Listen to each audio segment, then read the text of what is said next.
നമസ്കാരം. ദില്ലി തിരഞ്ഞെടുപ്പിന്റെ exit poll ഫലങ്ങൾ തിരഞ്ഞെടുപ്പിന് ശേഷം ഇപ്പോൾ വന്നിരിക്കുകയാണ്. ഏറ്റവും പ്രധാനമായിട്ട് നമ്മുടെ രാജ്യത്ത് കള്ളത്തരത്തിന്റെ രാഷ്ട്രീയം നടത്തുന്ന അല്ലെങ്കിൽ കള്ളത്തരങ്ങൾ മാത്രം പറഞ്ഞുകൊണ്ട് ജനങ്ങളെ തെറ്റിദ്ധരിപ്പിച്ചുകൊണ്ട് ഏകദേശം 10 വർഷത്തോളം അധികാരത്തിൽ ഒരു രാഷ്ട്രീയ പ്രസ്ഥാനത്തിന് ഇരിക്കാൻ സാധിക്കുമെങ്കിൽ ആ രാഷ്ട്രീയ പ്രസ്ഥാനത്തിന്റെ പേര് ആം ആദ്മി പാർട്ടി, AAP എന്ന് തന്നെ വേണം നമ്മൾക്ക് പറയാൻ. കാരണം ഈ രാജ്യത്തെ ജനങ്ങൾ സത്യാഗ്രഹം ചെയ്തും അതോടൊപ്പം ബ്രിട്ടീഷുകാർക്കെതിരെ ഒരുപാട് പോരാട്ടങ്ങൾ നടത്തിയും നമ്മുടെ രാജ്യത്തിന് സ്വാതന്ത്ര്യം നേടിത്തന്ന ആ ഒരു ശൈലി പിന്തുടർന്നുകൊണ്ട് തങ്ങൾ ഈ രാജ്യത്തിന് വീണ്ടും ഒരു സ്വാതന്ത്ര്യം നേടിക്കൊടുക്കുമെന്നുള്ള രീതിയിലേക്ക് BJP-യിൽ നിന്ന് അധികാരം തങ്ങളുടെ പക്ഷത്തേക്ക് കൊണ്ടുവരണമെന്ന് പറഞ്ഞുകൊണ്ടും അതോടൊപ്പം തന്നെ കോൺഗ്രസ് എന്ന് പറയുന്ന രാഷ്ട്രീയ പ്രസ്ഥാനത്തിന്റെ അഴിമതി, അത് കോൺഗ്രസിന്റെ അടിസ്ഥാനപരമായിട്ടുള്ള തത്വശാസ്ത്രം അഴിമതി തന്നെയാണെന്ന് ജനങ്ങളുടെ ഇടയിൽ പ്രചരിപ്പിക്കുകയും അതോടൊപ്പം തന്നെ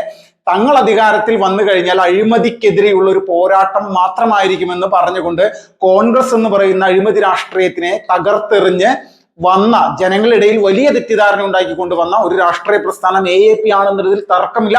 ദില്ലി എന്ന് പറയുന്ന നമ്മുടെ രാജ്യത്തിന്റെ തലസ്ഥാനത്തെ വളരെയധികം താഴെത്തട്ടിലേക്ക്, വളരെ മാലിന്യത്തിന്റെ കൂമ്പാരമാക്കിയ ഒരു അധികാര രാഷ്ട്രീയ പാർട്ടി അല്ലെങ്കിൽ ആം ആദ്മി എന്ന് പറയുന്ന പാർട്ടി ദില്ലിയിൽ അധികാരത്തിൽ എത്തിയതിനു ശേഷമാണ് ഇത്രത്തോളം വികൃതമായത്. ഇപ്പോൾ ഈ തിരഞ്ഞെടുപ്പിന് ശേഷം വന്നിരിക്കുന്ന ഒരു പ്രധാനപ്പെട്ട സർവേ റിപ്പോർട്ടുകൾ നമ്മുടെ രാജ്യത്തെ എല്ലാ രാഷ്ട്രീയ പാർട്ടികളുടെയും നേതാക്കന്മാരും മാധ്യമങ്ങളും എല്ലാവരും നിരീക്ഷകന്മാരൊക്കെ ഇപ്പോൾ ചർച്ച ചെയ്യാണ്. എന്ത് ചർച്ച ചെയ്തിട്ടും കാര്യമില്ല.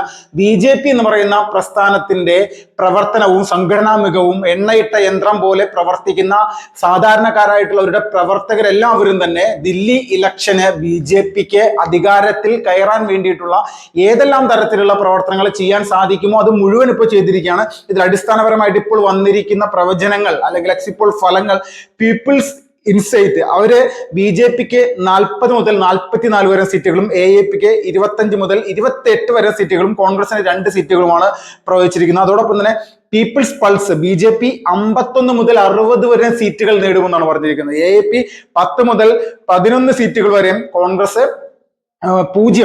അത് സാധാരണ രീതിയിൽ തന്നെ അവർക്കൊരു കാര്യമായിട്ടുള്ള മാറ്റമൊന്നുമില്ല എന്നുള്ളത് തന്നെയാണ് പറയുന്നത്. ഇതിൽ പോൾ ഡയറി BJP 42 മുതൽ 50 വരെ സീറ്റുകളും AAP 18 മുതൽ 25 സീറ്റുകൾ വരെയും കോൺഗ്രസ് 2 സീറ്റുകൾ വരെയും നേടാമെന്നുള്ളതാണ്. അപ്പോൾ JVC സർവേ പറയുന്നത് BJP 39 മുതൽ 45 വരെ സീറ്റുകളും AAP 22 മുതൽ 30 സീറ്റുകൾ വരെയാണ് പറഞ്ഞിരിക്കുന്നത്. കോൺഗ്രസ് 2 സീറ്റുകളും.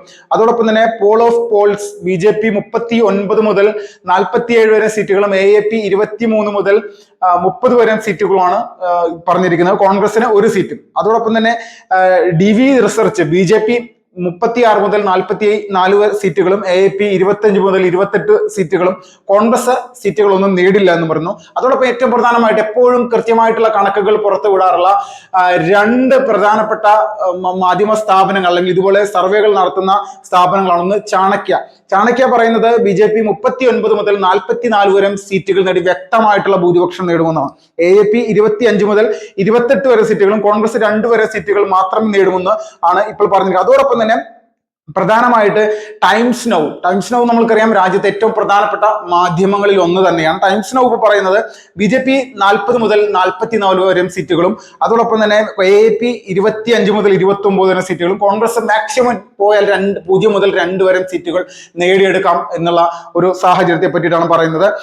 ഈ സാഹചര്യങ്ങളിൽ നമ്മൾക്കൊരു കാര്യം മനസ്സിലാകും. പ്രധാനമായിട്ട് നമ്മുടെ രാജ്യത്തിന്റെ തലസ്ഥാന നഗരി, ആ തലസ്ഥാന നഗരിയെ ലോക നിലവാരത്തിലേക്ക് എത്തിക്കേണ്ട ഉത്തരവാദിത്തം നമ്മുടെ രാജ്യത്തെ ഭരണാധികാരികൾക്ക് തന്നെയാണ്. പ്രത്യേകിച്ച് ഇത് മോദി സർക്കാരിന് തന്നെയാണ്, അതിലൊരു മാറ്റമില്ല. പക്ഷെ മോദി സർക്കാരിനെ സംബന്ധിച്ച് 3ാം ഘട്ടത്തിലും അധികാരത്തിലെത്തിയപ്പോഴും ദില്ലി എന്ന് പറയുന്ന സംസ്ഥാനം അവർക്ക് ഒരു ബാലികേറ മലയായി നിലനിൽക്കുന്ന ഒരു സാഹചര്യം തന്നെയായിരുന്നു. ഈ ബാലികേറ മല എന്ന് പറയുമ്പോൾ നമ്മൾ വിചാരിക്കും രാജ്യത്ത് പരമ്പരാഗതമായിട്ട് പ്രവർത്തിക്കുന്ന ഒരു രാഷ്ട്രീയ പ്രസ്ഥാനത്തെ നേരിട്ട് കൊണ്ട് പരാജയപ്പെടുന്ന ഒരു സാഹചര്യമാണെന്നാണ് നമ്മൾ വിചാരിക്കുക. പക്ഷെ ഇങ്ങനെയൊന്നുമല്ല. 2015 നടന്ന തിരഞ്ഞെടുപ്പിൽ അവിടെ ഉണ്ടായ ഒരു രാഷ്ട്രീയ സാഹചര്യം, ആ സാഹചര്യം BJP-യെ സംബന്ധിച്ച് അനുകൂലം തന്നെയായിരുന്നു. അന്ന് BJP-യുടെ 31 സീറ്റുകളോട് കൂടിയിട്ടാണ് അധികാരത്തിലെത്തിയത്. 28 സീറ്റുകൾ അന്ന് ആം ആദ്മി നേടിയിരുന്നു. കോൺഗ്രസ് ബാക്കിയുള്ള സീറ്റുകൾ കോൺഗ്രസിനായിരുന്നു. പക്ഷെ കോൺഗ്രസും ആം ആദ്മി പാർട്ടിയും ഒന്നിച്ചു നിന്നുകൊണ്ട് ആ സമയത്ത് അവിടെ അധികാരത്തിൽ ഒരു അട്ടിമറി നടത്തുന്ന ഒരു സാഹചര്യമായിരുന്നു. അതിനുശേഷം വീണ്ടും 6 മാസത്തിന് ശേഷം നടന്ന ഒരു വീണ്ടും തിരഞ്ഞെടുപ്പ് വന്ന സമയത്ത് അവിടെ സംഭവിച്ച കാര്യം എന്ന് പറഞ്ഞാൽ ആം ആദ്മി ശക്തമായിട്ടുള്ള ഒരു മുന്നേറ്റം നടത്തി 70-ൽ 67 സീറ്റുകളും നേടിയിട്ടാണ് 2015 അവിടെ ഒറ്റയ്ക്ക് അധികാരത്തിലേറുന്നത്. രാഷ്ട്രപതി ഭരണം എന്നുള്ള സംവിധാനത്തിന് ഒക്കെ ഒരു സാഹചര്യമൊക്കെ ഈ പറയുന്ന ദില്ലിയിൽ ഉണ്ടായിരുന്നു. അതിനുശേഷം വീണ്ടും 2020-ൽ നടന്ന തിരഞ്ഞെടുപ്പിലും ഇതേ സമാനമായിട്ടുള്ള സാഹചര്യം തന്നെയായിരുന്നു. 63 സീറ്റുകൾ നേടി ആം ആദ്മി അധികാരത്തിൽ ശക്തമായിട്ട് എത്തുന്നു. BJP അവിടെ 7 സീറ്റുകൾ നേടി ഒതുങ്ങിക്കൂടുന്ന ഒരു അവസ്ഥയായിരുന്നു. പക്ഷെ അപ്പോഴും സാഹചര്യങ്ങൾ അനുകൂലമാക്കുന്നതിനായിട്ടുള്ള എല്ലാവിധ വിഷയങ്ങളും ജനങ്ങളുടെ മുന്നിലേക്ക് വെച്ചുകൊണ്ട് അവസരങ്ങൾ കൃത്യമായിട്ട് വിനിയോഗിക്കുന്ന ഒരു നിലപാടിലേക്ക് BJP പോയി. ജനങ്ങളുടെ ഇടയിൽ കൃത്യമായിട്ട് ആം ആദ്മി എന്ന് പറയുന്ന രാഷ്ട്രീയ പ്രസ്ഥാനം മദ്യനയ അഴിമതി കേസിൽ അടക്കം സാധാരണക്കാരായിട്ടുള്ള ജനങ്ങളുടെ കോടിക്കണക്കിന് രൂപ കൊള്ളയടിച്ചുകൊണ്ട് അധികാരത്തിലിരിക്കുകയും പഞ്ചാബിലും ഗോവയിലും രാജ്യത്തെ അവർക്ക് നേട്ടമുണ്ടാക്കാൻ കഴിയുമെന്ന് അവർക്ക് ആത്മവിശ്വാസമുള്ള പല സംസ്ഥാനങ്ങളിലേക്കും പണമൊഴുക്കുന്നതിന് ദില്ലിയിലെ ഭരണത്തെ സ്വാധീനപ്പെടുത്തിക്കൊണ്ട് അവിടെ വലിയ അഴിമതികൾ നടത്തിക്കൊണ്ട് ഇങ്ങനെ ഒരു സംവിധാനത്തിലൂടെ ജനങ്ങളെ പറ്റിച്ചുകൊണ്ട് മുന്നോട്ട് പോയത് കൃത്യമായിട്ട് നിയമ നടപടികളിലൂടെ അവിടുത്തെ ഭരണാധികാരികളെ എന്ന് വെച്ചാൽ മുഖ്യമന്ത്രിയെയും ഉപമുഖ്യമന്ത്രിയെയും അടക്കം ജയിലിലാക്കിക്കൊണ്ട് സാധാരണക്കാരായിട്ടുള്ള ജനങ്ങളുടെ പണം കട്ടുമുടിച്ചതിന്റെ ശിക്ഷ BJPയുടെ നേതൃത്വത്തിലുള്ള കേന്ദ്ര സർക്കാരിന്റെ കൃത്യമായിട്ടുള്ള ആ ഒരു ശ്രദ്ധയിൽ ED ഉപയോഗിച്ചുകൊണ്ട് തന്നെ എന്ന് പറയാം. കാരണം കാട്ടുകള്ളന്മാരെ പൂർണ്ണമായിട്ടും തുടച്ചു നീക്കേണ്ടത്, അഴിമതിയെ തുടച്ചു നീക്കേണ്ടത് നമ്മുടെ രാജ്യത്തിന്റെ ഉത്തരവാദിത്തമാണ്. അതാണ് കഴിഞ്ഞ ദിവസം നരേന്ദ്രമോദി പറഞ്ഞത്. 10 വർഷം തങ്ങളുടെ ഭരിച്ചിട്ടും ഒരു മാധ്യമത്തിന് പോലും തങ്ങളുടെ ഭരണത്തിനെതിരെ ഒരു അഴിമതി ഉന്നയിക്കാനായിട്ട് സാധിച്ചിട്ടില്ല.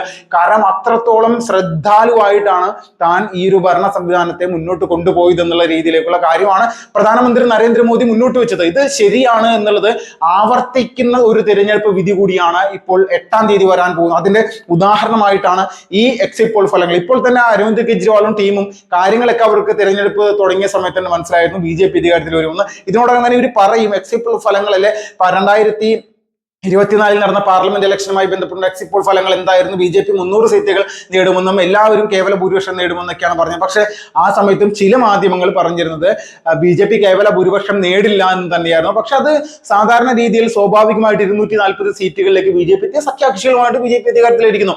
ഇപ്പോഴും 32 സീറ്റുകളുടെ കുറവ് BJPക്ക് കേന്ദ്രത്തിൽ കേവല ഭൂരിപക്ഷം എന്നുള്ള സംവിധാനത്തിന് കുറവുണ്ടെന്നുള്ളതിൽ തർക്കമില്ല.